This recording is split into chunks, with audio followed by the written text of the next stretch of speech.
Last class में हम लोगों ने मैट्रिसेस के टाइप डिस्कस कर लिया था और क्या डिस्कस हुआ था? मैथमेटिकल ऑपरेशन में एडिशन सब्ट्रैक्शन हो गया था और मल्टीप्लिकेशन का डिस्कशन कर रहे थे। मल्टीप्लिकेशन क्लियर है सबका? आप लोगों को अगर ऐसे दिया जाए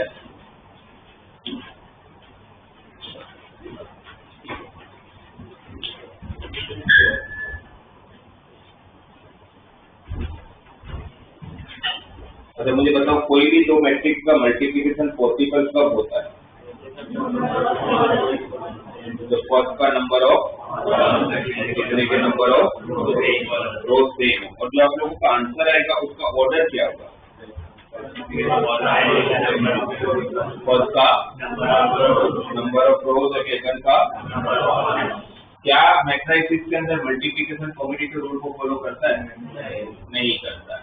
तो इसका मतलब क्या हुआ कि आप गलती से भी ऑर्डर चेंज नहीं कर सकते।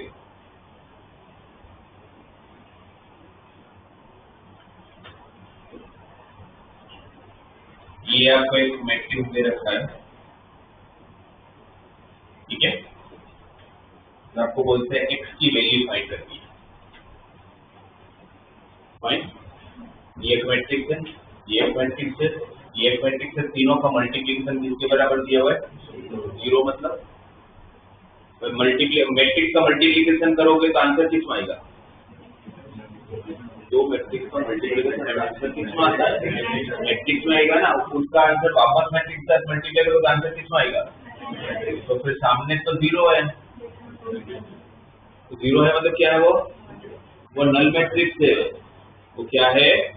नल मैट्रिक्स है। क्या होता है नल मैट्रिक्स? उसके सारे एलिमेंट 0। अब उसका एग्जैक्ट ऑर्डर क्या होगा? तो इस तरफ का 2/2 होगा तो मैं सामने 2/2 का नल मैट्रिक्स लूंगा, तभी तो इक्वेशन पाऊंगा।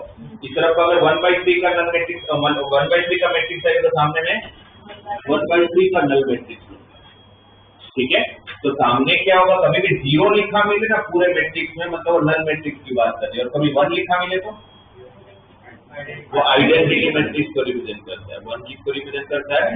अब उस मैट्रिक्स का ऑर्डर क्या होगा डिपेंड करेगा कि क्वेश्चन में कैसा फॉर्म है, राइट? इसका ऑर्डर क्या है? What is order of this matrix? क्या है? 1 क्रॉस। इसका ऑर्डर क्या है? क्या मल्टीप्लाई पॉसिबल है? यस है, क्योंकि इसका नंबर ऑफ कॉलम और इसके नंबर ऑफ रो सेम। तो मल्टीप्लाई बताओ कैसे करूं, कैसे सिखाया मैंने आप लोगों को? फर्स्ट रो फर्स्ट कॉलम के साथ तो क्या होगा आंसर में? x into 1 is x, -5 into 0 is plus -1 into 2 is, तो क्या फर्स्ट रो फर्स्ट कॉलम के साथ हो गया? वो फर्स्ट रो किसके साथ होगा?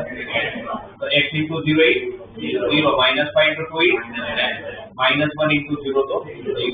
फिर फर्स्ट रो थर्ड कॉलम 2x -5 -3, ये ठीक है ना? आया सबको समझ में? क्या ऑर्डर आया? और आना भी किया था इसका और इसका कॉलम 1 क्रॉस 3 हुआ। इसका ऑर्डर क्या है? 3 क्रॉस 1। इसका कॉलम इसका रो सेम है तो मल्टीप्लाई तो हो सकता है। मल्टीप्लाई करोगे तो फर्स्ट रो फर्स्ट कॉलम एक ही कॉलम है। x माइनस 2 किसके साथ मल्टीप्लाई? x स्क्वायर माइनस से किसके साथ multiply? Minus x square minus 2x, फिर ये किसके साथ? यहाँ पर तो माइनस 40, ये कितना आया था? 2x माइनस 8, तो प्लस 2x माइनस 8 इंटू 1, तो फर्स्ट रो फर्स्ट कॉलम आगे ही नहीं मल्टीप्लाई होने के लिए। अब इसका जो आंसर आया उसका ऑर्डर क्या है? क्या ऑर्डर है? देखिए एलिमेंट लाना भी चाहिए ना 1 + 1, तो फिर सामने में नल मैट्रिक्स लूंगा, वो भी कौन से ऑर्डर का लूंगा? क्या बचा यहाँ पर? Minus plus plus plus cancel है ना, x square -48 equal to 0। Equate कर सकता हूँ तो x square -48 equal to x square equal to, तो x is equal to plus minus 4√3। √48 क्या हो जाएगा? 4 प्लस माइनस 4√3 हो जाएगा। स्क्वायर हटा तो प्लस माइनस भी आएगा, राइट। तो यहाँ पर बस ध्यान ये रखना है मल्टीप्लिकेशन में ऑर्डर गलती से भी चेंज ना हो जाए, इसलिए यहाँ पर ऐसे भी क्वेश्चन आएंगे जो आज तक हम बोलते थे। एक मिनट इसका आंसर चेक कर लो और इसका आंसर ये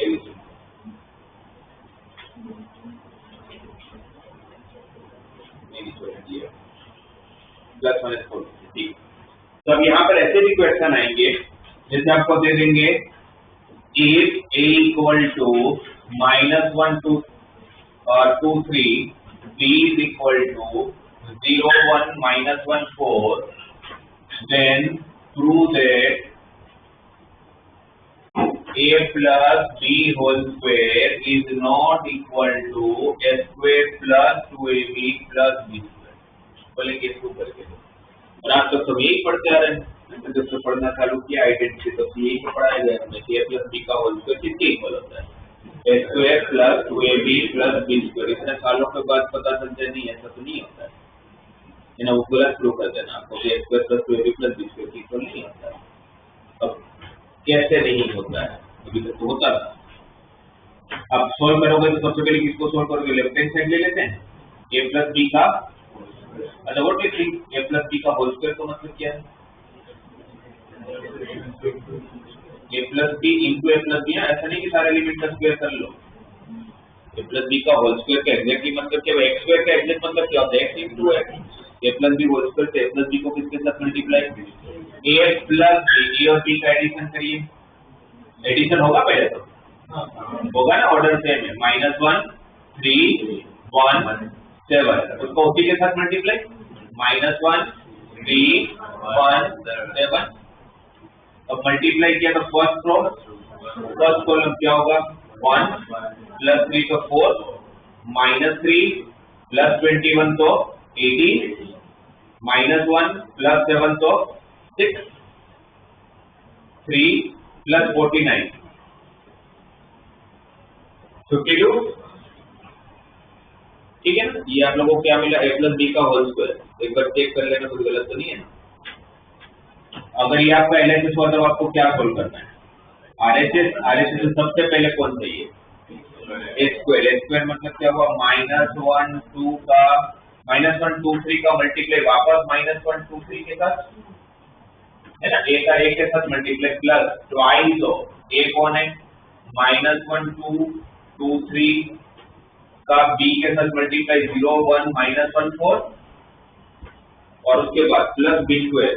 तो b स्क्वायर का मतलब क्या हो जाएगा? 0 1 -1 4 का मल्टीप्लाई वापस उसी के साथ। ओके, अब a स्क्वायर का आंसर बताओ मुझे, मैं लिखता हूँ। a का a के साथ मल्टीप्लाई तो क्या होगा? फर्स्ट एलिमेंट क्या लिखूं? 5, सेकंड एलिमेंट -2 प्लस 4 2, जल्दी जल्दी बता दे क्या होगा? 4 -2 प्लस 6, उसके बाद यहाँ पर +4 प्लस 6, तो ये कितना हो गया? 10 प्लस इसका इसके साथ मल्टीप्लाई 0 -2 है ना, वो -2 को मैं 2 से भी मल्टीप्लाई कर लेता हूँ, तो माइनस, फिर -1 प्लस 8 7 into 2 40, फिर सेकंड रो फर्स्ट कॉलम कितना?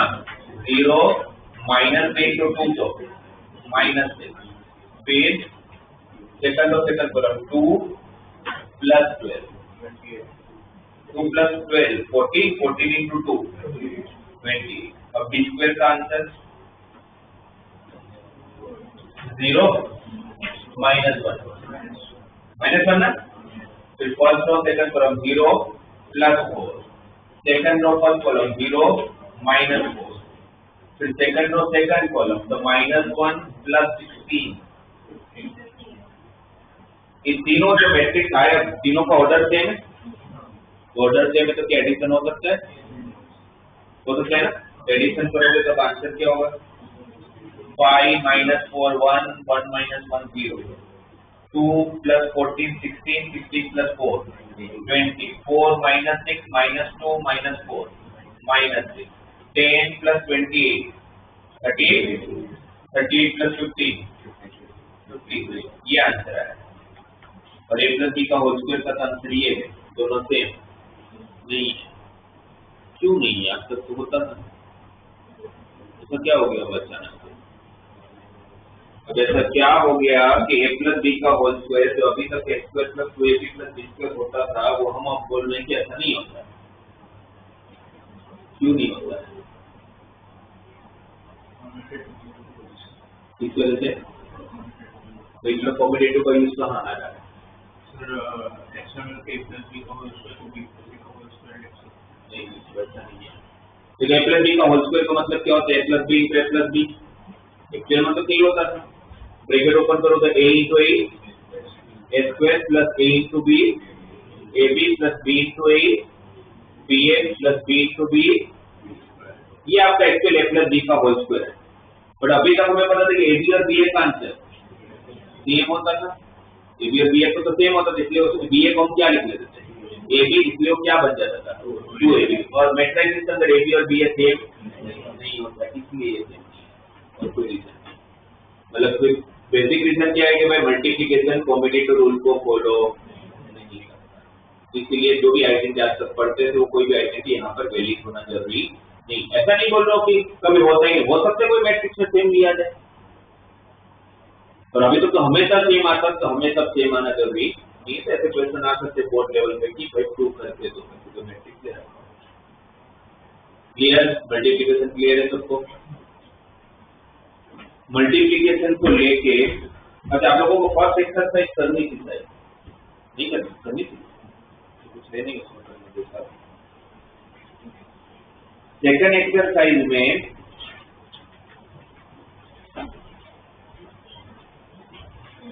ये जो क्वेश्चन अभी मैंने करवाए ये आप लोगों को मिसलेनियस में क्वेश्चन दिया थी एक्सरसाइज 3 में,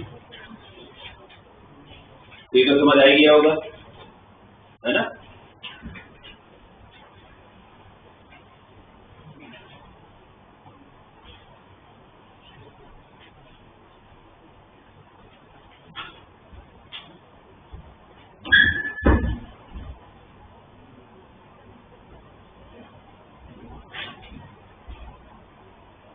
एक मिसलेनियस में एक्सरसाइज 3 में कैसा क्वेश्चन दिया हुआ है, फिफ्थ क्वेश्चन, जिसमें बोला गया है a जो है वो 3 1 -1 2 है।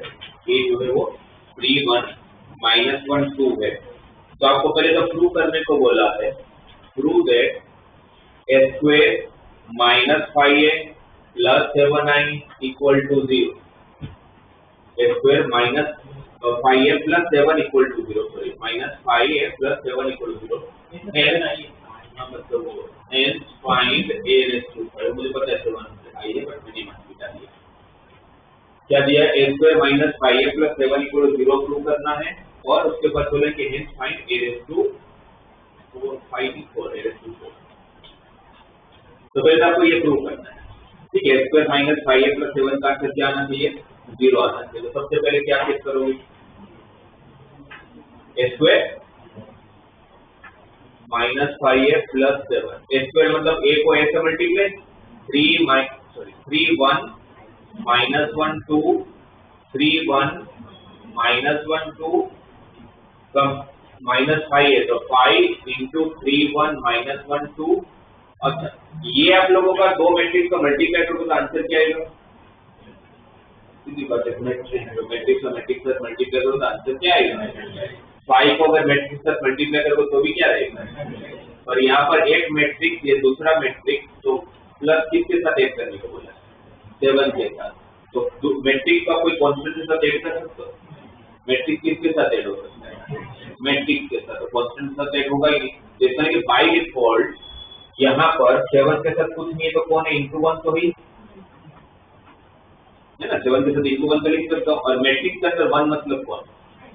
Identity matrix. इसलिए इसमें तो दे ही रखा था 7 है, बट मोस्ट ऑफ जगह पर नहीं देंगे, वो कांस्टेंट देंगे बच्चों को कंफ्यूज करने के लिए।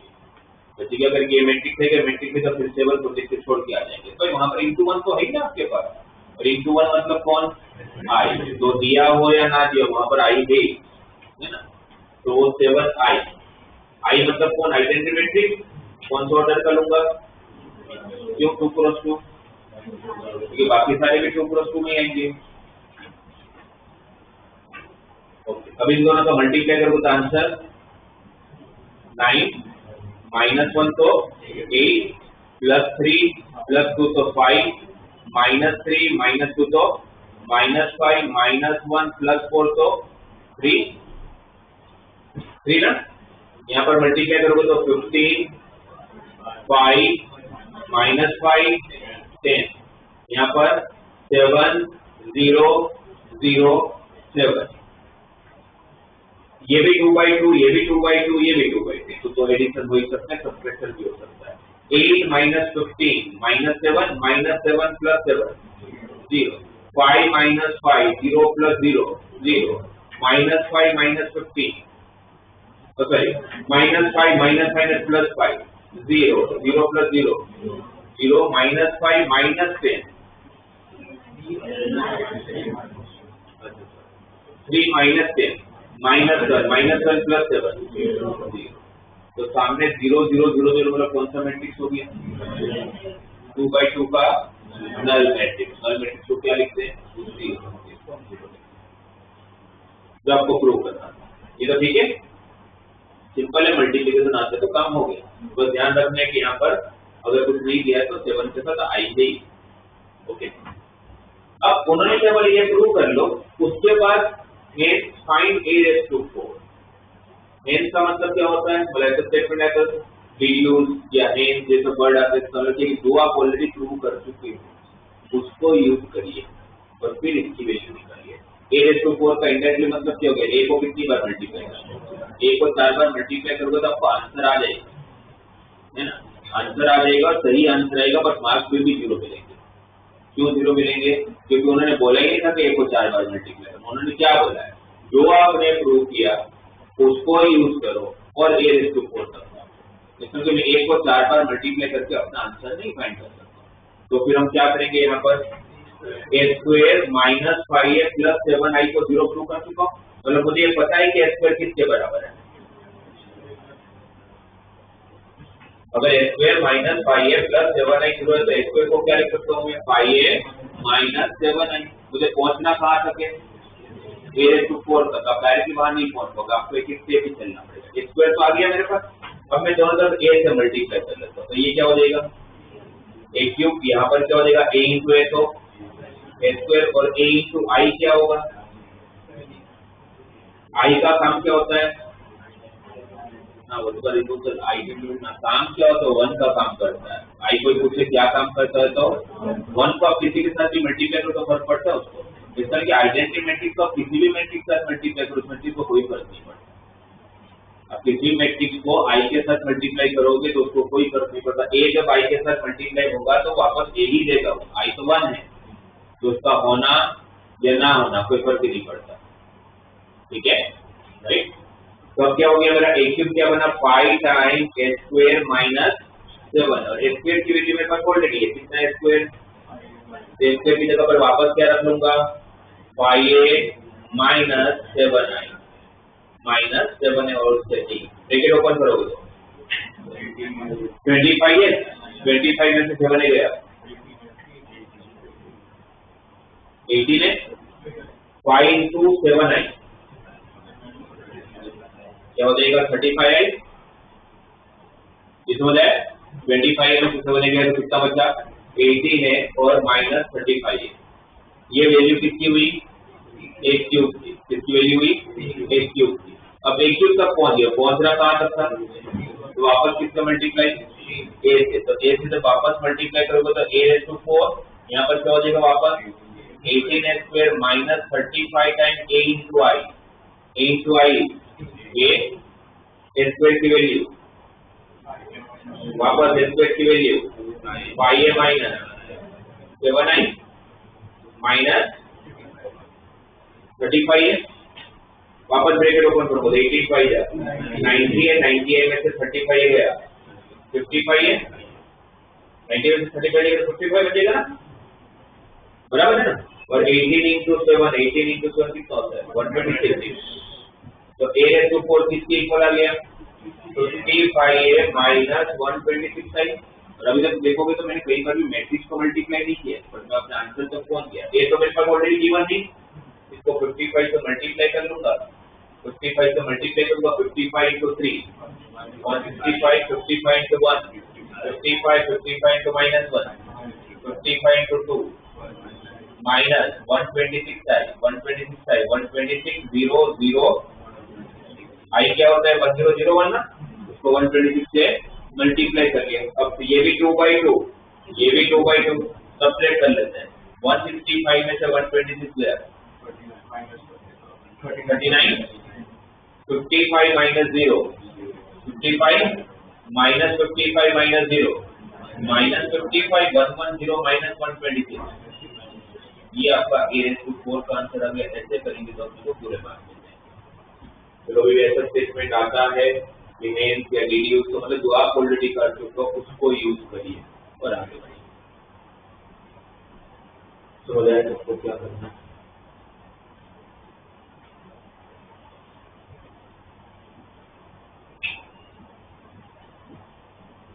तो ये सारे क्वेश्चन जिसमें आपको मल्टीप्लिकेशन की जरूरत पड़ती है,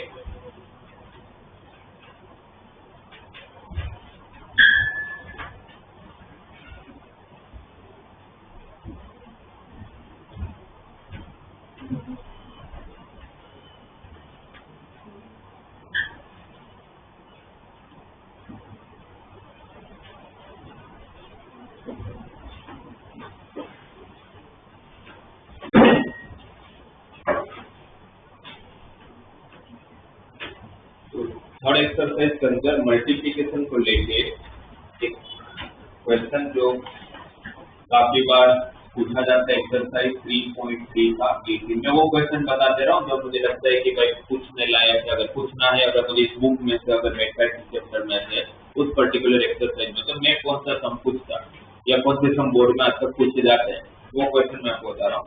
इसमें से 18 क्वेश्चन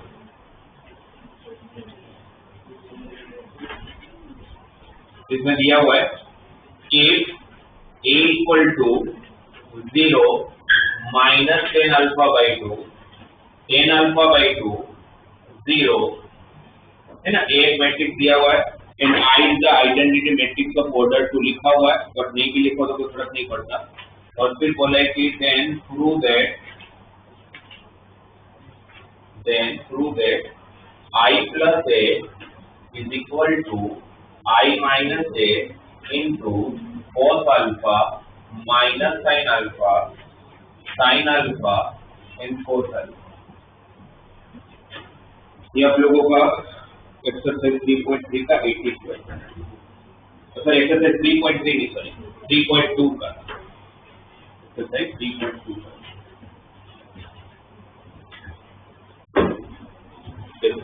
ये आपको प्रूव करना है तो सबसे पहले तो किसको ले लेते हैं, लेफ्ट हैंड साइड ले लेते हैं।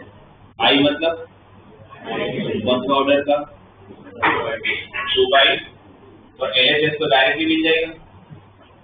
क्या होगा आंसर देखो 1 minus 10 alpha by 2 10 alpha by 2 और 1 जैसे आ गया। तो आई क्या है आपका 1001 तो इसके साथ ऐड किया होगा तो 1 इसके साथ ऐड होगा, 0 इसके साथ ऐड होगा, 0 इसके साथ ऐड होगा, 1 इसके साथ ऐड होगा। तो ये तो आपका LHS कितने हो गया। मेन है थोड़ा बहुत RHS में जो काम करना, वो भी कुछ है नहीं, बस वो फॉर इसलिए पूछते हैं उनको पता है कि आधे बच्चों को तो फॉर्मूला नहीं याद होती है।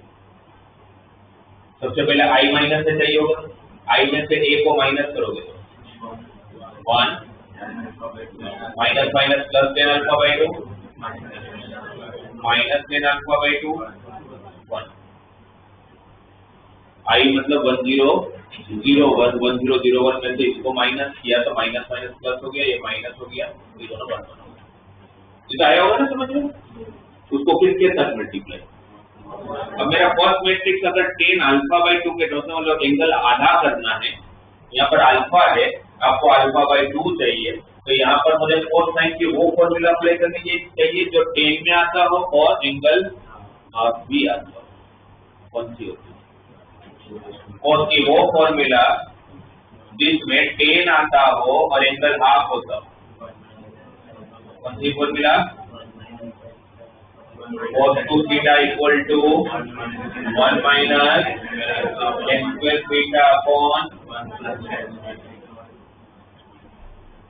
है ना ऐसे। और sin 2 theta की फॉर्मूला tan के टर्म्स में 2 tan theta upon, ये दोनों कैसी फॉर्मूला है कि जिसके अंदर आपका एंगल हाफ हो जाता है और आंसर tan में भी आ जाता है। तो याद होगा इनको इनवर्स ट्रिगोनोमेट्री पर यूज किया अभी। तो फिर cos अल्फा को क्या लिखा? 1 minus tan square alpha by 2 upon 1 plus tan square alpha by 2 sin alpha 2 tan alpha by 2 upon 1 plus इस sin alpha 2 tan alpha by 2 upon 1 plus tan square alpha by 2 और ये 1 minus tan square alpha by 2 upon 1 plus tan square alpha by 2।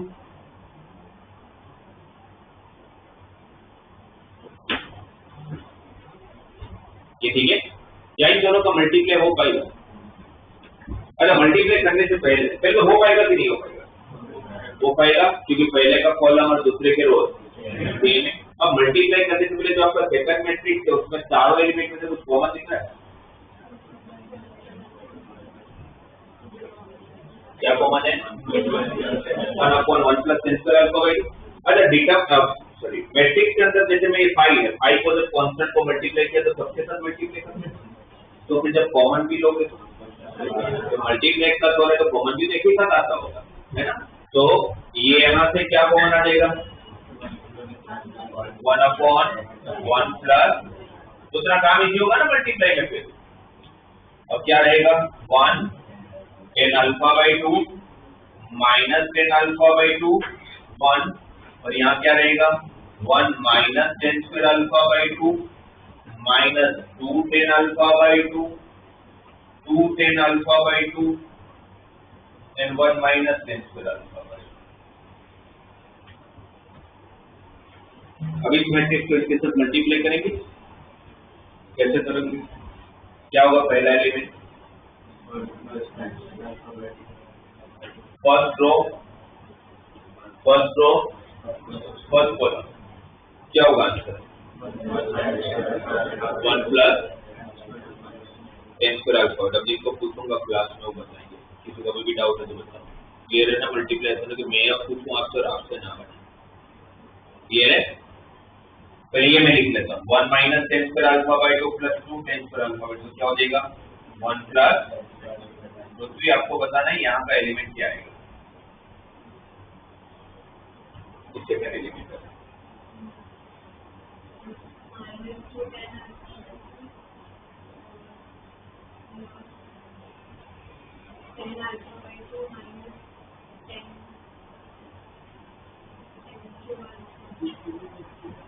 सही है, बराबर। 1 इसके साथ multiply होगा तो -2 tan अल्फा बाई 2, फिर tan अल्फा बाई 2 इसके साथ होगा तो -2 tan alpha by 2 plus tan alpha by 2 को पहले मैं माइनस tan अल्फा बाई 2 लिख देता हूँ, और ये tan अल्फा बाई 2 इसके साथ लिखा होगा, tan स्क्वायर ऑलरेडी था ना, तो और tan अल्फा बाई 2 मल्टीप्लाई होगा तो minus tan cube alpha by. सही, माइनस इसके बाद तो यहाँ का एलिमेंट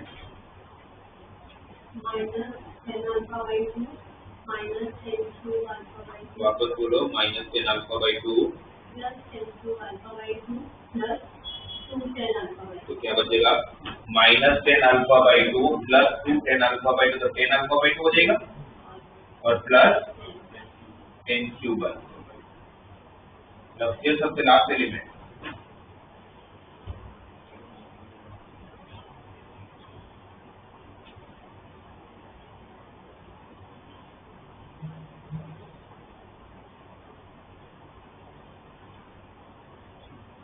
कैलकुलेशन तो अपने बाद में कर लेंगे।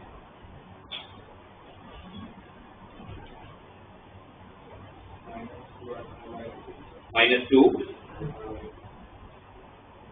ये वाला एलिमेंट ढूंढ रहे हो ना, तो कौन किसके साथ मल्टीप्लाई होगा? Okay, second row second column, ये सेकंड रो है, ये सेकंड कॉलम है, तो सेकंड रो का पहला एलिमेंट ये है, वो किसके साथ मल्टीप्लाई होगा? हाँ सही है, तो इसको इसके साथ multiply 2 10 square alpha by 2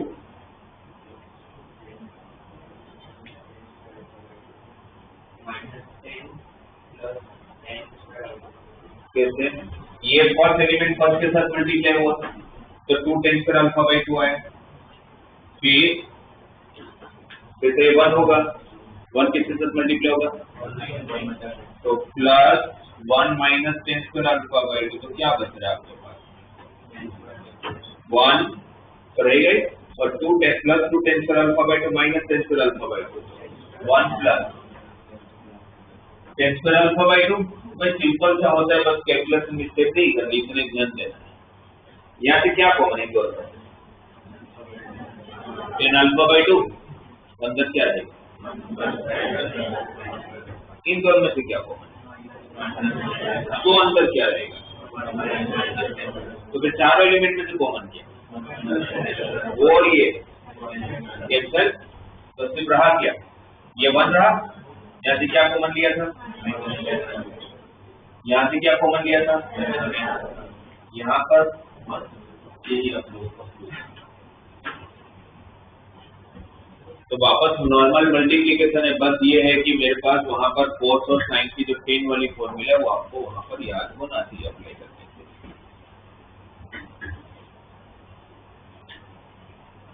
clear है?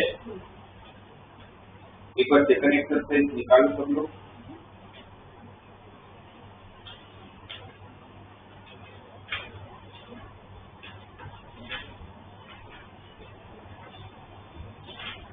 उसमें ये सारे क्वेश्चन मतलब स्टार्टिंग के क्वेश्चन वही है, मल्टीप्लिकेशन है या एडिशन है या सब्ट्रैक्शन है। बस ये क्वेश्चन आएगा तो कैसे करोगे? अगर आपको ऐसे दिया है क्वेश्चन के अंदर 2x plus 3y is equal to 2 3 4 0, X और वाई कोई भी मैट्रिक्स है जिसके लिए 2x प्लस 3y ऐसे दिया हुआ है, 3x प्लस 2y दिया हुआ है, 2 माइनस 2 माइनस 1 एंड 5, उससे एक्स और वाई निकाल के दो। तो कैसे निकालोगे? 2x प्लस 3y ये दिया हुआ है, 3x प्लस 2y ये दिया हुआ है, you to find the matrix x and y। क्या करोगे? भाई लीनियर इक्वेशन की तरह ट्रीट करेंगे। भाई नॉर्मल कैसे लीनियर इक्वेशन होता है, दो इक्वेशन को आप सोल्व करते हो। भाई मुझे x को अगर फाइंड करें तो y को एलिमिनेट कर लूंगा। y को एलिमिनेट करने के लिए इसको 2 से मल्टीप्लाई कर लेता हूँ पूरे को, और इसको 3 से मल्टीप्लाई करके सब्ट्रैक्ट कर लेता हूँ।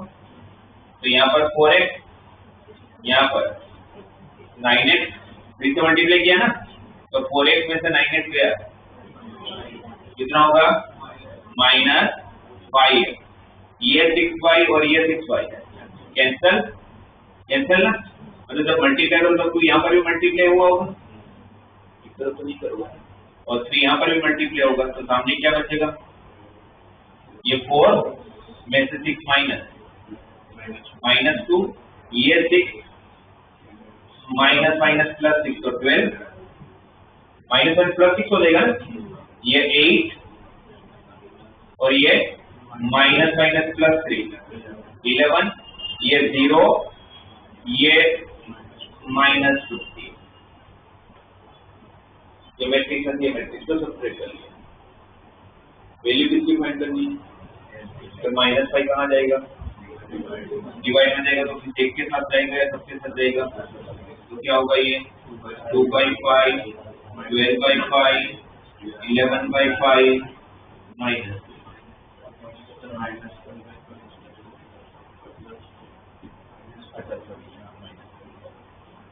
यहाँ पर भी -11 और यहाँ पर ये x की वैल्यू आ गई। अब क्या ढूंढना है, ax को उठा के किसी के इक्वेशन में डाल दूंगा, है ना। तो क्या हो जाएगा, 3y इक्वल टू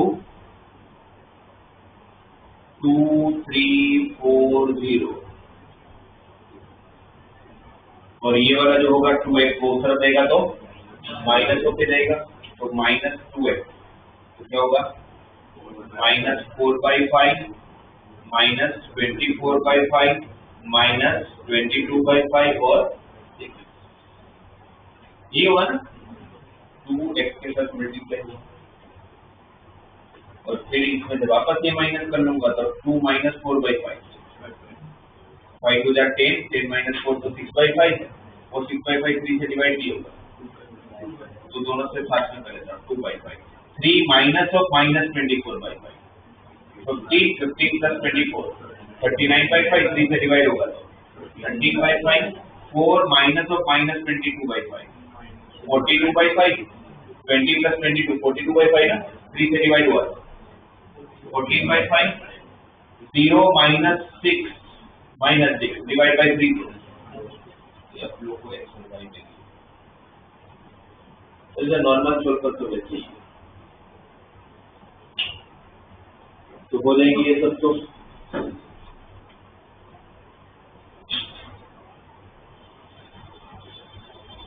ये रही है सारी चीजें सिंपल है, बस कैलकुलेटिव है, बट इसकी कैलकुलेशन छोटी छोटी इसलिए ज्यादा मिस्टेक होती है, बस वो ध्यान देना है। अब लास्ट क्लास में हम लोगों ने टाइप ऑफ मैट्रिसेस डिस्कस किया। अच्छा ये एक पहले क्वेश्चन लिख लो, फिर बाकी सब तो कर ही लोगे आप लोग, ये दोनों लिख लो, ये और ये, बिकॉज ये मेथड ध्यान में रखना है, ये हेंस जब भी आए तो कैसे उसको सॉल्व करते हैं।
देखा, एक बार चेक करो ना, लास्ट क्लास में हम लोगों ने टाइप ऑफ मैट्रिसेस जो डिस्कस किया था उसके 11 टाइप डिस्कस किया, 11 केस है। सबसे लास्ट है सिमेट्रिक एंड, क्या कंडीशन होती है सिमेट्रिक की? ए ट्रांसपोज इक्वल टू ए, और टू सिमेट्रिक की ए ट्रांसपोज इक्वल टू, क्या ऐसा जरूरी था कि टू सिमेट्रिक मैट्रिक्स का प्रिंसिपल डायगोनल को 0 ही होना पड़ेगा? जरूरी है? क्यों ऐसा जरूरी है? क्योंकि जब ट्रांसपोज करते तो 3 एलिमेंट अपनी पोजीशन चेंज नहीं करते और आपको माइनस का डिफरेंस आना चाहिए, और कौन सा ऐसा नंबर है जिसको प्लस माइनस से फर्क नहीं कर रहा है, इसीलिए उसको जीरो होना कंपलसरी है। तो क्या इसका उल्टा स्टेटमेंट हमेशा ट्रू होता है कि कोई मेरे पास स्क्वायर मैट्रिक्स है जिसके प्रिंसिपल डायगोनल के तीनों एलिमेंट जीरो है तो हमेशा स्क्यू सिमेट्रिक मैट्रिक्स होगा। ये जरूरी है, क्या आपको समझ आया? स्क्यू सिमेट्रिक मैट्रिक्स के लिए ये जरूरी है कि भाई इसके प्रिंसिपल डायगोनल के तीनों एलिमेंट कैसे होने चाहिए जी।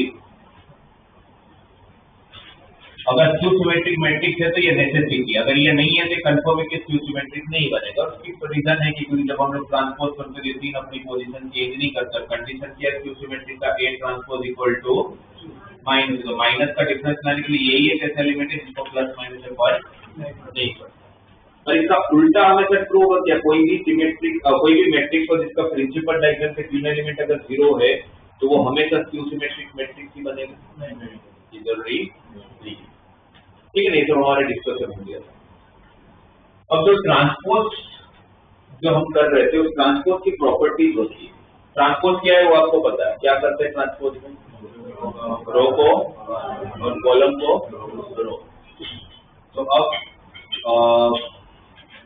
प्रॉपर्टीज ऑफ ट्रांसपोज मतलब आप लोग टाइटल मारोगे, जब ट्रांसपोज ऑफ मैट्रिक्स करके टाइटल मारिएगा और कोई नीचे पे एक एग्जांपल लिख लीजिए भाई ट्रांसपोज हम किसको बोलते हैं, कोई भी लिख लो। ए अगर आपको 2 3 4 5 6 7 ऐसे दिया हुआ, इसका ऑर्डर क्या है 3/2, जिसका ट्रांसपोज या तो एडेस बोलोगे, ट्रांसपोज को एडेस बोला जाता है, तो क्या बनेगा first row first column, second row second column, third row third column, इसका ऑर्डर क्या हो जाएगा 2/,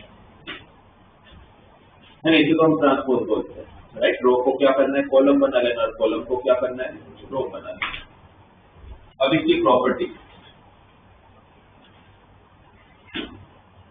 इसकी प्रॉपर्टी, राइट, इसकी जब प्रॉपर्टी करेंगे तो उसमें जब फर्स्ट प्रॉपर्टी जब फर्स्ट प्रॉपर्टी करोगे, मतलब फर्स्ट प्रॉपर्टी क्या होती है, अगर मैंने किसी मैट्रिक्स का ट्रांसपोज किया उसका उसको वापस ट्रांसपोज किया तो क्या होगा सेम आ जाएगा। आपने रो को कॉलम बनाया, कॉलम को रो बनाया, वो उसी काम वापस किया तो क्या होगा, जहां होंगे वहीं पर वापस पहुंच जाओगे, राइट।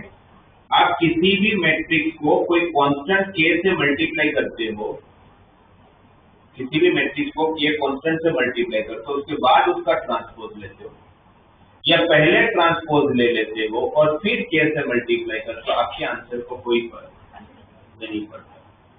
मतलब इनडायरेक्टली वो ये बोल रहा है कि कोई कांस्टेंट होगा तो इसके ब्रैकेट के बाहर लोगे तो चलेगा, और वैसे ही नॉर्मली बाहर आएगा, ऐसे नहीं कि उसका ट्रांसपोज हो जाएगा। वैसे भी 2 into 3 4 5 1 0 2 -1 1 2 अगर ऐसे दिया हुआ है, ये आपका ए है, ठीक है।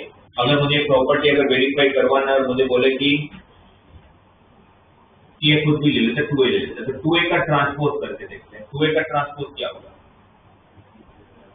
अब सबसे पहले क्या करोगे, हर ये मैट्रिक्स के सारे एलिमेंट को किससे मल्टीप्लाई करोगे 2 से, तो क्या बनेगा पहला रो 8 और उसका ट्रांसपोज क्या होगा तो आपका फर्स्ट कॉलम बन जाएगा। इसको 2 से मल्टीप्लाई किया 2 0 4 ट्रांसपोज किया तो सेकंड कॉलम बन जाएगा, -2 2 4 ट्रांसपोज किया तो थर्ड कॉलम बन जाएगा। अब पहले इसका ट्रांसपोज कर लेते हैं, ए ट्रांसपोज पहले कर लेते हैं। ए ट्रांसपोज क्या होगा 3 4 5 second row second column, third row third column, और फिर इसको 2 से मल्टीप्लाई करते हैं, तो ये 6 ये 2 ये -2 ये 8 ये 0 ये 2 ये 10 ये 4 ये 4 सेम आया। इसमें आप मल्टीप्लाई करने के बाद ट्रांसपोज करोगे, ट्रांसपोज करने के बाद कांस्टेंट से मल्टीप्लाई करोगे, उसको कोई फर्क नहीं पड़ेगा। और एक टाइप ऐसे बोल सकते कांस्टेंट का वैल्यू ब्रैकेट के बाहर ले सकते हैं। थर्ड, आप किसी भी 2 या 2 से ज्यादा मैट्रिक्स को ऐड करिए, उसके बाद उसका ट्रांसपोज लीजिए या पहले ट्रांसपोज कर लीजिए फिर ऐड करिए, आपका आंसर को कोई फर्क नहीं पड़ेगा। मतलब एक तरह से ट्रांसपोज का बंडल लेके जाते हैं, सेम सब्ट्रैक्शन में आप दो मैट्रिक्स को सब्ट्रैक्ट करिए, उसके बाद उसका ट्रांसपोज करिए, या ट्रांसपोज करने के बाद सब्ट्रैक्ट करिए, आपके आंसर को कोई फर्क नहीं पड़ता, राइट। एंड सबसे जरूरी ये फिफ्थ और जो सबसे ज्यादा पूछा जाता है वेरिफिकेशन के लिए, ए और बी मैट्रिक्स को मैंने मल्टीप्लाई किया, उसके बाद मैंने उसका ट्रांसपोज किया, मल्टीप्लाई करने के बाद मैंने ट्रांसपोज किया, और इसको जब मैं सेपरेट करूंगा, मतलब ट्रांसपोज जब अंदर जाएगा तो रिवर्स हो जाता है। वो A transpose into B transpose नहीं होगा, वो B transpose into A transpose होगा। ऐसा क्यों? अब देखोगे, ए मान लेते एक मैट्रिक्स है जिसका ऑर्डर है suppose P cross Q, B एक मैट्रिक्स है सपोज उसका ऑर्डर है Q क्रॉस R। ये तो सेम रखना जरूरी था, क्यों जरूरी था? जो मल्टीप्लाई तो तभी पॉसिबल होगा। और ए बी का ऑर्डर क्या होगा? ए बी का ऑर्डर क्या होगा? P cross R। अब उसका ट्रांसपोज का ऑर्डर क्या होगा? ट्रांसपोज का ऑर्डर क्या होगा? रो को कॉलम बनाना है, कॉलम को रो बनाना है, तो ऑर्डर क्या हो जाएगा? R cross B। अब ए का खुद का ट्रांसपोज का ऑर्डर क्या होगा? क्या होगा? Q cross B। B का ट्रांसपोज का R क्रॉस Q। क्या मैं इन दोनों को मल्टीप्लाई कर नहीं सकता? A transpose into B transpose आने चला, पर क्या क्यों नहीं कर सकते? पता चला क्यों? इसका कॉलम और इसका रो सेम नहीं है, but B transpose into A transpose कर सकते हैं, क्योंकि इसका कॉलम और इसका रो सेम है। और जब मैं मल्टीप्लाई करूंगा B transpose into A transpose, तो उसका ऑर्डर क्या आएगा? R cross B. और यहाँ पर भी देखो वही आ जाता है। इसलिए ट्रांसपोज जब आप मल्टीप्लिकेशन में मतलब अंदर लेते हो तो रिवर्स हो जाता है। कितने भी मैट्रिक्स ए बी सी का ट्रांसपोज तो क्या होगा? D transpose into B transpose into A transpose, हमेशा रिवर्स होगा। फिर वो दो हो या कितने भी हो, वो हमेशा रिवर्स ही होगा जब अंदर जाएगा। प्लस माइनस में डायरेक्टली ट्रांसपोज अंदर जाएगा, कोई प्रॉब्लम नहीं है।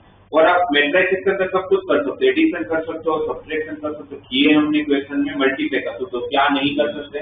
डिवीजन नहीं होता, बाकी सब होता है, राइट। तो इसके बेस पर आपको कोई भी मैट्रिक्स देके हो सकता है वेरीफाई के लिए बोल दे कि भाई ये प्रॉपर्टी है, वेरीफाई करके तो नॉर्मल मल्टीप्लिकेशन जैसे करते हैं वैसे करना। ये प्रॉपर्टी की ज्यादा जरूरत कहाँ पड़ने वाली है आपको? वेरिफिकेशन के लिए तो चलो है ही, मतलब वो तो सब्जेक्टिव क्वेश्चन हो गया। आपको इस प्रॉपर्टी की जरूरत पड़ेगी कुछ इस तरह के क्वेश्चन में कि जब आप लोगों को मैट्रिक्स नहीं दिया होगा और फिर भी आपको पता करना होगा या प्रूव करना होगा कि गिवन मैट्रिक्स सिमेट्रिक है या स्क्यू सिमेट्रिक है। कोई मैट्रिक्स दे दे, जैसे ये मैट्रिक्स दे दे और मुझे कोई पूछे ये मैट्रिक्स सिमेट्रिक होगा कि नहीं होगा, तो मैं बोलूंगा नहीं होगा, कंफर्म नहीं होगा। क्यों? क्योंकि सिमेट्री की कंडीशन क्या होती है? ए ट्रांसपोज करो आंसर क्या आना चाहिए? तो मुझे अगर ये मैट्रिक्स दिया और मुझे पूछा जाए क्या ये मैट्रिक्स सिमेट्रिक मैट्रिक्स है, तो क्या बोलने वाले? नहीं होगा ना। ए ट्रांसपोज इक्वल टू, और करने की जरूरत है क्या? ए ट्रांसपोज की क्यों नहीं करने की? क्योंकि भाई अगर इसका ट्रांसपोज करो तो ऑर्डर ही क्या हो जाना है? 3 क्रॉस 2 तो सेम तो होने से रहा। तो सिमेट्रिक या स्क्यू सिमेट्रिक की पहली कंडीशन तो क्या है? वो स्क्वायर मैट्रिक्स होना चाहिए। जब तक वो स्क्वायर मैट्रिक्स नहीं है तो फिर जब ट्रांसपोज करो तो ऑर्डर अलग नहीं हो जाएगा। आपकी पूरी थर्ड एक्सरसाइज सिर्फ इसी कंसेप्ट है, सिमेट्रिक और स्क्यू सिमेट्रिक। भाई जिसको समझ में नहीं आ रहा है वापस एक बार देख लो, वापस मैं समझा देता हूँ। सिमेट्रिक मैट्रिक्स किसको बोलते हैं, स्क्यू सिमेट्रिक मैट्रिक्स किसको बोलते हैं, क्योंकि आधे लोगों की शक्ल देख के लग रहा है कि भाई कुछ पता ही नहीं है सर कुछ। भाई ये सबसे लास्ट दो टाइप के मैट्रिक्स, 10th वाला टाइप का सिमेट्रिक मैट्रिक्स जिसकी कंडीशन होती है कि मैं अगर ट्रांसपोज करूंगा तो वापस आंसर क्या आना चाहिए? सेम। तो किसी का ट्रांसपोज करते हो तो सेम कब आएगा? जब ये स्क्वायर मैट्रिक्स होगा तभी आएगा ना। जब तक ये स्क्वायर मैट्रिक्स नहीं है और अगर आप ट्रांसपोज करोगे, अगर ये 2/3 है तो ट्रांसपोज करने पर क्या हो जाएगा? तो ये सेम कैसे हो सकता है? ये तो पक्की बात है कि स्क्वायर तो है ही, और स्क्वायर मैट्रिक्स को जब मैं फिर ट्रांसपोज कर रहा हूं और अगर वापस सेम टू सेम मैट्रिक्स बन जा रहा है तो फिर वो सिमेट्रिक है। और ट्रांसपोज करने पर अगर माइनस का डिफरेंस आ जाता है तो स्क्यू सिमेट्रिक है। तो कोई मैट्रिक्स आपको ऑलरेडी दे दिया जाए और फिर चेक करना हो तो बहुत आराम से चेक कर लेंगे, ट्रांसपोज करके तो देखना है, राइट। बट मैट्रिक्स ना दिया हो, आपको ऐसा क्वेश्चन दिया हो कि if A and B are symmetric matrix, A and B are symmetric matrix, then prove that AB minus BA is Q symmetric matrix। A और B सिमेट्रिक है, तो आपको प्रूफ पर ये करना है कि AB माइनस BA जो होगा Q सिमेट्रिक मैट्रिक्स होगा। अब A और B दिया ही नहीं, उससे कोई फर्क नहीं, बट इनका मुझे लगता है ना दिया तो ज्यादा अच्छा है, दिए तो फिर भी लिखना तो पड़ता है। और कंडीशन तो वही है कि भाई दे या ना दे, सिमेट्री की कंडीशन क्या है, ट्रांसपोज करोगे तो सेम आना चाहिए, क्यू सिमेट्री की कंडीशन क्या है, ट्रांसपोज करोगे तो माइनस का डिफरेंस आना चाहिए। तो मुझे अगर ये प्रूव करना है कि AB माइनस BA अगर क्यू सिमेट्रिक मैट्रिक्स है तो मैं उस AB माइनस BA का ट्रांसपोज करके चेक कर लूंगा क्या आंसर आ रहा है मेरा। A एक मैट्रिक्स है, B एक मैट्रिक्स है, तो AB भी तो एक मैट्रिक्स ही होगा और BA भी तो है, तो AB माइनस BA भी तो मैट्रिक्स ही होने वाला है। उसका ट्रांसपोज करके देखता हूँ कि सेम आ रहा है या माइनस का डिफरेंस आ रहा है, कुछ नहीं हो रहा, जो भी थोड़ी कि हर मैट्रिक्स सिमेट्रिक क्यू सिमेट्रिक होता ही है। ट्रांसपोज, तो अब इसको ट्रांसपोज करने पर आपको इस प्रॉपर्टी, उस प्रॉपर्टी के हिसाब से अगर बीच में सब्ट्रैक्शन है तो मैं ट्रांसपोज को अंदर लेके तो उसको क्या लिखूंगा, AB का ट्रांसपोज माइनस BA का ट्रांसपोज, और फिर प्रॉपर्टी चाहिए होगा तो मल्टीप्लाई है। AB का ट्रांसपोज किसके बराबर होता है, इसको क्या लिखूंगा, B ट्रांसपोज इनटू, और BA का ट्रांसपोज को A transpose into B transpose. और E और B कैसे मैट्रिक्स है, मतलब क्या दिया हुआ है, क्या गिवन क्या है, A transpose equal to A and B transpose, ये तो दिया हुआ क्वेश्चन में कि A and B symmetric matrix, मतलब A ट्रांसपोज A के बराबर दिया, B ट्रांसपोज B के बराबर दिया, B ट्रांसपोज B है, A ट्रांसपोज A है, A ट्रांसपोज A है, B transpose B, minus common ले लो तो क्या बच जाता है, माइनस कॉमन लो तो प्लस हो जाएगा, ये माइनस हो जाएगा तो एक्चुअल मैट्रिक्स आ गया। बाहर किसका डिफरेंस है, ये किसकी कंडीशन, तो जब ऐसे क्वेश्चन आएंगे जब आपका सिमेट्रिक नहीं होगा और अगर कुछ प्रूव करना है या चेक करना तब आपको इस प्रॉपर्टी की जरूरत पड़ेगी और बीच बीच में बहुत इसकी जरूरत पड़ जाए, तो ये सारी प्रॉपर्टी ध्यान रखने जैसे मेन तो यही चीज है ना, ये तो वैसे समझ में आ जाए वैसे प्रॉपर्टी, राइट। तो एक तो ये प्रॉपर्टी तरह के क्वेश्चन में काम आएंगे।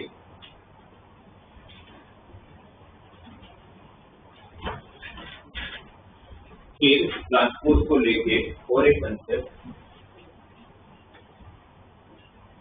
आपको एक मैट्रिक्स, कोई एक मैट्रिक्स दे देंगे और बोलेंगे इसको दो पार्ट में स्प्लिट करो, इसको आप दो पार्ट में स्प्लिट करो और इस तरह से स्प्लिट करो कि उसमें से एक पार्ट आपका सिमेट्रिक मैट्रिक्स बने और दूसरा पार्ट आपका स्क्यू सिमेट्रिक मैट्रिक्स बने। मतलब ये अगर मेरा एक मैट्रिक्स है ना, ए कोई भी एक मैट्रिक्स है, तो मुझे बोला कि इसी मैट्रिक्स को आपको दो पार्ट में डिस्ट्रीब्यूट कर देना है, दो पार्ट में स्प्लिट कर देना है और इस तरह से स्प्लिट करना है कि ये जो होगा वो आपका सिमेट्रिक मैट्रिक्स बनना चाहिए और ये आपका स्क्यू सिमेट्रिक मैट्रिक्स। कोई भी एक मैट्रिक्स दे देंगे, सपोज आपको दिया है -1 2 3 4 1 5 -2 3 1, बोलेंगे इसको दो पार्ट में स्प्लिट करके दो, इसमें पहला पार्ट सिमेट्रिक होना चाहिए और दूसरा पार्ट स्क्यू सिमेट्रिक। तो क्या कैसे सोचोगे, ऐसे तो कितना सोचना पड़ेगा, तो फिर आपको सोचना नहीं, मैं जो बताता हूँ वो एक मेथड है पर वो यूनिक मेथड है, इसको छोड़कर कोई मेथड नहीं हो सकता। कभी भी जब आप लोगों को किसी मैट्रिक्स को दो पार्ट में स्प्लिटिंग करना हो जिसमें से एक आपका सिमेट्रिक होगा दूसरा स्क्यू सिमेट्रिक होगा,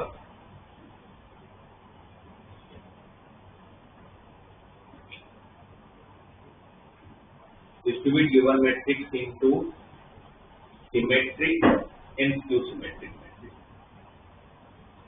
तो उसका एक यूनिक मेथड ही होता है, वो है आप ऐसे ही कर पाओगे A equal to half of A plus A transpose plus half of A minus A transpose. अब नॉर्मली इसको सोल्व करो, ब्रैकेट ओपन करो, क्या होगा फर्स्ट एलिमेंट A/2 ये होगा प्लस A ट्रांसपोज बाई 2 ये होगा A/2 ये होगा ये प्लस A ट्रांसपोज बाई 2 और ये minus A transpose by 2 cancel A/2 plus A/2। तो मैथमेटिक्स तो सही हो रहा है ना, पर मैथमेटिक्स सही हो रहा है, पर मुझे तो क्या करना है दोस्तों, एक को सिमेट्रिक भी बताना, दूसरे को, और किसी को सिमेट्रिक कैसे बता सकते हो, किसी को सिमेट्रिक कैसे बता सकते हैं, कंडीशन के साथ कि मैं ट्रांसपोज करूं तो वापस से मान आती है। तो मैं इसका ट्रांसपोज करके देखता हूँ, half of A plus A transpose का ट्रांसपोज करके देखते, आप तो कांस्टेंट है, इसका ट्रांसपोज करोगे तो A transpose plus A transpose का, अच्छा प्लस तो अलग अलग हो जाता है प्रॉपर्टी, और A ट्रांसपोज का ट्रांसपोज किया तो सेम टू सेम आ गया। ये कौन सा मैट्रिक्स हो गया, ट्रांसपोज करने पर सेम आएगा, कौन सा हुआ। अब इसका ट्रांसपोज करके देखते हैं, half of A minus A transpose का ट्रांसपोज, तो ये 1/2 जो बाहर ले रहा हूं मेरी सेकंड प्रॉपर्टी है, कांस्टेंट को मैं बाहर ले सकता हूं डायरेक्टली, यही हुआ ना, 1/2 बाहर आ गया मतलब सेकंड प्रॉपर्टी होगी, ट्रांसपोज अंदर जा रहा है मतलब फोर्थ प्रॉपर्टी होगी कि तुम सब्ट्रैक्शन में ट्रांसपोज को अंदर लेके जा सकते हो। तो क्या हो गया ये A transpose minus A transpose का ट्रांसपोज, इसमें से माइनस कॉमन ले लो, माइनस अगर आप कॉमन लोगे तो अंदर क्या बचा प्लस है, यही तो आ गया वापस, तो किसका डिफरेंस है, तो कौन सा मैट्रिक्स होगा। इसलिए किसी भी एक मैट्रिक्स को जब आपको दो पार्ट में स्प्लिट करना हो, जिसमें से एक सिमेट्रिक हो और एक स्क्यू सिमेट्रिक हो, तो सोचना ही नहीं है, क्योंकि फायदा नहीं है सोच के, क्योंकि इसको छोड़कर कोई मेथड नहीं, एक ही यूनिक मेथड हो सकता है जो ये। तब ये क्वेश्चन पे वापस आते, इस समझ आया सबको। और क्वेश्चन क्या था, इस मैट्रिक्स को हमें दो पार्ट में स्प्लिट करना था, जिसमें से एक मैट्रिक्स सिमेट्रिक और दूसरा मैट्रिक्स यूनिक अप्रोचेबल। उसके लिए आपको ए है, ए तो दिया ही होता है ऑब्वियस है, और ए ट्रांसपोज भी है, जिसका ट्रांसपोज भी कर लेता हूँ। क्या होगा ट्रांसपोज शुरू करते हैं, -1 2 3 फर्स्ट रो फर्स्ट कॉलम, और second row second column, third row third column. तो जो फर्स्ट मैट्रिक्स सही होगा वो आपको क्या चाहिए होगा, फर्स्ट मैट्रिक्स सही होगा वो क्या चाहिए होगा, A प्लस A ट्रांसपोज का हाफ। तो पहले इसको इसका एडिशन कर लेते, क्या होगा, इसको इसका एडिशन करोगे -2 और उसको डिवाइड बाय 2 भी करना है, -1। मतलब पहले आप अगर ये एग्जाम में आए तो आप पहले स्टेप लिखेंगे ये वाला, ठीक है। अगर ये सब्जेक्ट में आ गया तो 3 मार्क का क्वेश्चन आएगा कि इसको दो पार्ट में स्प्लिट करके लो, इसको एक सिमेट्रिक होगा स्क्यू सिमेट्रिक होगा। तो आप पहले ट्रांसपोज दिखा देना, फिर आप ये स्टेटमेंट दिखा देना। ये प्रूव करके दिखाने की जरूरत नहीं है भाई सिमेट्रिक है, तो जनरल मतलब प्रूफ है। अगर आप प्रूव करने को पूछा जाए कि भाई ये सिमेट्रिक और स्क्यू सिमेट्रिक तो बात अलग है, तो directly A plus A transpose कर लेना। मैं एक स्टेप डायरेक्टली कर रहा हूँ, आपको पहले A प्लस A ट्रांसपोज करना चाहिए, उसके नेक्स्ट स्टेप में 2 से डिवाइड करना चाहिए, 3 मार्क भी तो चाहिए ना अपने को, राइट। मैं डायरेक्टली लिख रहा हूँ, मुझे नहीं चाहिए 3 मार्क। तो -2 डिवाइड बाय 2 पर कितना, -1 2 + 4 6, तो 6/2 3, फिर -1/2 ना, 3 - 2 तो 1 हो जाएगा। फिर यहाँ पर 6/2 3, ये कितना 1, फिर 4, फिर 1/2 4 और 1, सही। और फिर नेक्स्ट वाला A minus A transpose divide by 2, इसमें से इसको सब्ट्रैक्ट कर दो, डिवाइड बाय 2 भी कर लेते हैं। आपके दो स्टेप में एक स्टेप में कर रहा हूँ, इसमें से इसको सब्ट्रैक्ट किया तो 0, इसको तो मैं 0 0 0 ही लिख देता हूँ। क्यों ऐसा, तो चेक किए मैंने तो 0 0 0 ही लिखते हैं, क्योंकि स्क्यू सिमेट्रिक है तो इसका प्रिंसिपल डायगोनल ये होना ही है, अगर नहीं हुआ तो गड़बड़ है, चेक कर लो। -1 में से गया तो 0, 1 में से गया तो 0, 1 में से गया तो 0, वो होता ही होगा। नहीं हुआ तो भाई आपने तो गलती की। 2 में से 4 गया तो डिवाइड बाय 2, तो 3 में से माइनस +2 तो 5/2, 4 माइनस 2/2 1, ये तो 0 हो गया, तो 5 माइनस 3 2/2 तो 1, माइनस 2 माइनस 3 तो माइनस 5/2, फिर 3 माइनस 5 माइनस 2/2 तो यहाँ आंसर छोड़ देना। एक बार वेरीफाई अगर करना हो कि भाई मेरा सही है कि नहीं, तब एक बार एडिशन पे चेक कर सकते हो वापस भी आ रहा है कि नहीं आ रहा है ना। -1 + 0 -1 आ रहा है, 3 + 3 -1 2 आ रहा है, 1/2 + 5/2 6/2 3 आ रहा है। तो वेरीफाई करिए, आपको दिखाने की जरूरत नहीं है, उसकी आप आंसर होगी।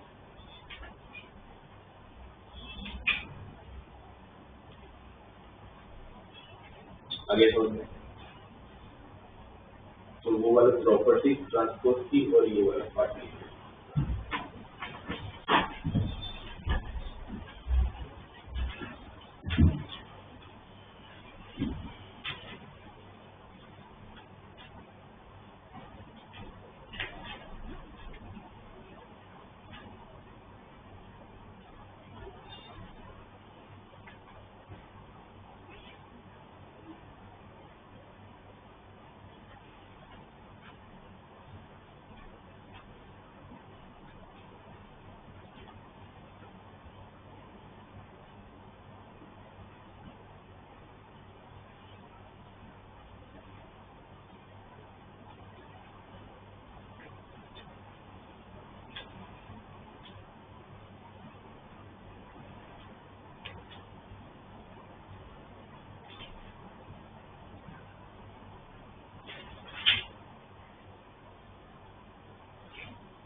पर एक्सेस से 3.2 निकालिए सबको। 3.2 नहीं करो 3.3।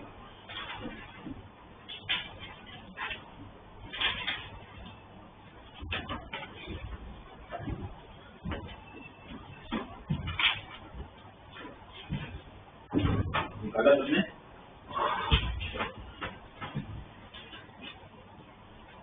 किसी लोगों को बुक नहीं बोला है ना, बुक रखा तो आपको साथ में रखेंगे नहीं। एक्सेल 3.3 में जिनके पास बुक अब देखो तो पूरी की पूरी पूरा 3.3 सिर्फ ट्रांसपोर्ट की बनती है। कोई भी क्वेश्चन आपको अलग से नहीं मिलेगा। मतलब आप लोग हर क्वेश्चन में देखो तो ट्रांसपोर्ट का कोई ना कोई प्रॉपर्टी वेरीफाई करनी है। सेकंड क्वेश्चन है तो आप देखो ए और बी दिया हुआ है और वेरीफाई करना है। क्या वेरीफाई करना है? ए प्लस बी का transpose A transpose plus B transpose के बराबर है। कैसे वेरीफाई करोगे? पहले ए और बी का एडिशन करेंगे, उसके बाद ट्रांसपोज लेंगे और राइट हैंड साइड में पहले ट्रांसपोज कर लेंगे फिर एडिशन कर लेंगे। तो वैसे ही क्वेश्चन है। किसी किसी में ये प्रूव करना है टाइप ऑफ मैट्रिक्स पर मैट्रिक्स लिखना।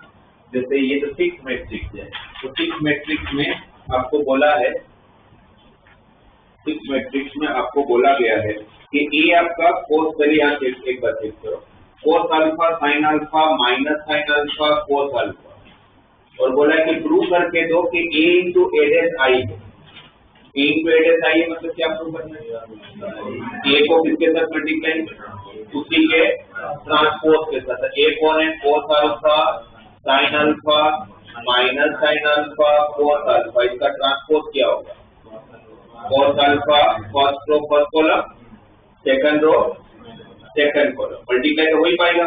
ऑर्डर सेम है तो इसका कॉलम इसके रो सेम है। क्या होगा? मल्टीप्लाई करोगे तो फर्स्ट रो फर्स्ट कॉलम के साथ cos alpha into cos alpha plus sine alpha into sine alpha cos square plus sine square, first row second column minus cos alpha sine alpha plus sine alpha cos alpha, 0 होगा। फिर minus sine alpha cos alpha minus sine alpha cos alpha plus cos alpha sine alpha, 0। फिर second row second column minus sine alpha into minus sine alpha plus cos alpha into cos alpha sine square plus cos square, और ये तो आपका identity matrix हो गया जो prove करना है। ऐसे जो मैट्रिक्स है इस मैट्रिक्स को बोलते हैं ऑर्थोगोनल मैट्रिक्स। क्या बोलते हैं? तो आप अपना टाइप ऑफ मैट्रिक्स में 12 टाइप लिखो, ऑर्थोगोनल मैट्रिक्स टाइटल मार के जगह थोड़ी होगी थोड़ी बहुत। तो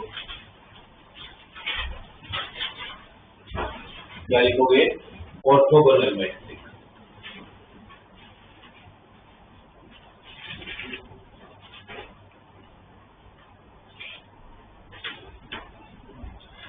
और उसकी कंडीशन क्या लिखोगे? ए इंटू ए ट्रांसपोज। अच्छा, ऑर्थोगोनल मैट्रिक्स में एक चीज ये भी है, जैसे ये मैंने ए और ए डैश को मल्टीप्लाई किया, उल्टा करो, ए डैश और ए को मल्टीप्लाई करके देखो। अब ए डैश इंटू ए को मल्टीप्लाई करना है। ये ए डैश है, हाँ ये पहले आएगा, इसको इसके साथ मल्टीप्लाई, तो इसका फर्स्ट रो फर्स्ट कॉलम तो cos alpha into cos alpha minus sine alpha into minus sine alpha, तो cos square plus sine square 1। फिर first row second column plus cos alpha sine alpha minus cos alpha sine alpha, 0। Second row first column sine alpha cos alpha minus cos alpha sine alpha, तो वो भी 0। Second row second column sine square alpha plus cos square alpha, तो वापस देखो identity. तो यहाँ पर multiplication ने कॉम्बिनेटर रूल को फॉलो किया, ऑर्डर चेंज किया, बट फिर भी आंसर सेम आया। तो ऑर्थोगोनल मैट्रिक्स की कंडीशन होती है कि ए एक ऐसा मैट्रिक्स है जिसको उसके ट्रांसपोज के साथ मल्टीप्लाई करो या ट्रांसपोज को ए के साथ मल्टीप्लाई करो, मेरा आंसर आई आना चाहिए। तो ऐसे जो मैट्रिक्स होते हैं उसको बोलते हैं ऑर्थोगोनल। तो कभी भी बोला जाए कि ए इज ए और ए इज एन ऑर्थोगोनल मैट्रिक्स, तो आपको कंडीशन लेके चलना है, ठीक है।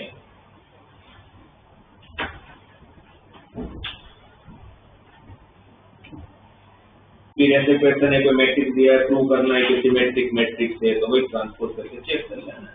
सेम आ गया तो सिमेट्रिक है, माइनस का डिफरेंस आया तो सिमेट्रिक है।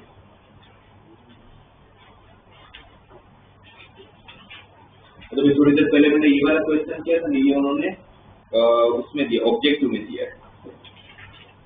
If A and B are symmetric matrices of same order, obviously A और B same order होने चाहिए, then AB minus BA is A, और फिर नीचे चार ऑप्शन है, Q symmetric matrix, symmetric matrix, zero matrix और identity matrix। तो कौन सा मैट्रिक्स आएगा? Q symmetric matrix। ऐसा कोई मैट्रिक्स आप जानते हो कि जो सिमेट्रिक भी होता है, स्क्यू सिमेट्रिक भी होता है, दोनों साथ में होता है? कौन सा? Zero matrix. पर जीरो मैट्रिक्स में कोई भी चलेगा, क्यों? जीरो मैट्रिक्स किसको बोलते हैं? तो ऐसा कोई भी 2/3 का जीरो मैट्रिक्स को मैं सिमेट्रिक और स्क्यू सिमेट्रिक बोल सकता हूँ, क्योंकि ये तो पक्की बात है कि होना कौन सा चाहिए? स्क्वायर। तो स्क्वायर में फिर आप 2/2 का जीरो मैट्रिक्स लो, 3/3 का जीरो मैट्रिक्स लो, है ना। जीरो एक ऐसा नंबर है ना जिसको प्लस माइनस से कोई फर्क नहीं पड़ता होगा। इसमें कहीं ना कहीं ऐसा भी एक ऑब्जेक्टिव देखा हुआ है मैंने कहीं तो है।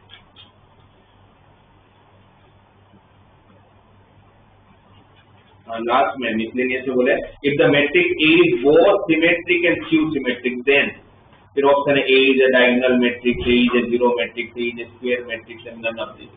तो A इज ए, पर यहाँ पर ऐसा देना चाहिए था A is A zero square matrix होना चाहिए, एक्चुअल तो ये लिखना चाहिए, क्योंकि जीरो मैट्रिक्स तो कोई भी ऑर्डर का हो सकता है। तो ठीक है, फिर आया तो जीरो मैट्रिक्स लिख किया जाए।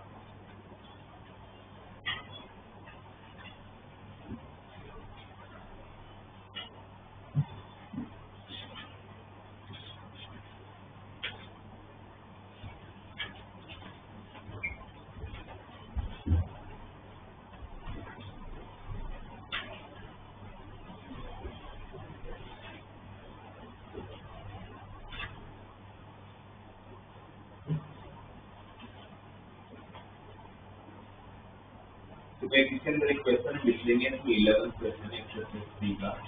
उसमें बोला गया है कि ए स्क्वायर मैट्रिक्स है, ए यहाँ पर ध्यान देना, अगर नहीं है तो देखो कोई बात नहीं। बोला है कि ए स्क्वायर मैट्रिक्स है जिसका स्क्वायर का आंसर ए के बराबर है, जिसका स्क्वायर का आंसर ए के बराबर है। तो पूछा है आई प्लस ए का होल क्यूब माइनस 7a का आंसर क्या होगा। फिर ऑप्शन दिया, पहला ऑप्शन है कि ए आ जाएगा वापस आंसर, दूसरा है आई माइनस ए होगा, तीसरा आई हो जाएगा, लास्ट से 3a हो जाएगा, ऐसा पूछा। राइट, तो आप कैसे करोगे? आई प्लस ए का होल क्यूब, तो ए तो पता नहीं है, वरना आई प्लस ए कर लेता मैं। तो फिर एक ऑप्शन वही है कि भाई आई प्लस ए का क्यूब का मतलब क्या है? आई प्लस ए इंटू आई प्लस ए इंटू, क्या मैं डायरेक्टली आई प्लस ए का क्यूब यूज कर सकता हूँ? नहीं कर सकता। क्यों नहीं कर सकता? क्योंकि मल्टीप्लिकेशन कॉम्बिनेटिव रूल को फॉलो इसलिए नहीं कर सकता। और ये तो कर ही सकता हूँ।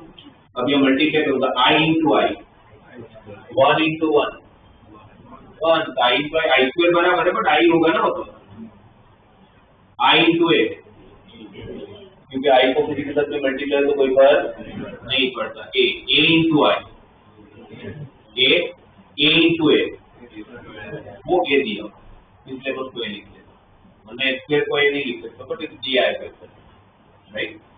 इसको वापस किसके साथ मल्टीप्लाई, ये कितना बना आई प्लस 3a, किसके साथ मल्टीप्लाई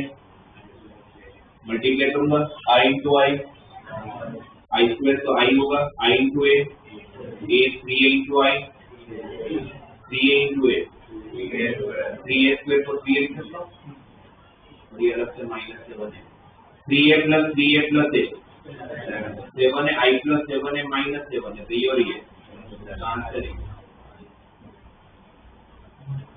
तो सिंपल सा चैप्टर है, जो भी हमने 2 क्लास में डिस्कस किया है ना, कुछ सही देखा जाए तो आप लोगों को क्या काम करना है मैं तो बताता हूँ। थर्ड जो आप लोगों का टेक्स्ट बुक का एनसीईआरटी का पहले थर्ड चैप्टर, उसको 3.1 तो क्लास में करना था, नहीं किया तो 3.1, 3.2, 3.3, 3.1 तो वही पूरा बेसिक है, 3.2 मल्टीप्लिकेशन पे है, 3.3 पूरा ट्रांसपोज पे, फिर 3.4 के अंदर एक ही क्वेश्चन है पर वो इनवर्स का है तो उसको अभी मत करो।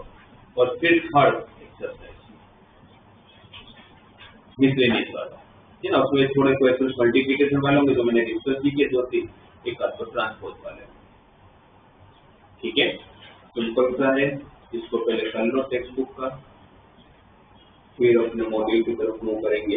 अभी तो है बाकी, बट ये मेरे थर्ड में जितना दिया हुआ है उतना कर देते। और फोर्थ है ना, उसमें डिटर्मिनेंट और मैट्रिसेस कॉम्बिनेशन में दिया हुआ है, तो दोनों एक साथ डिस्कस करेंगे।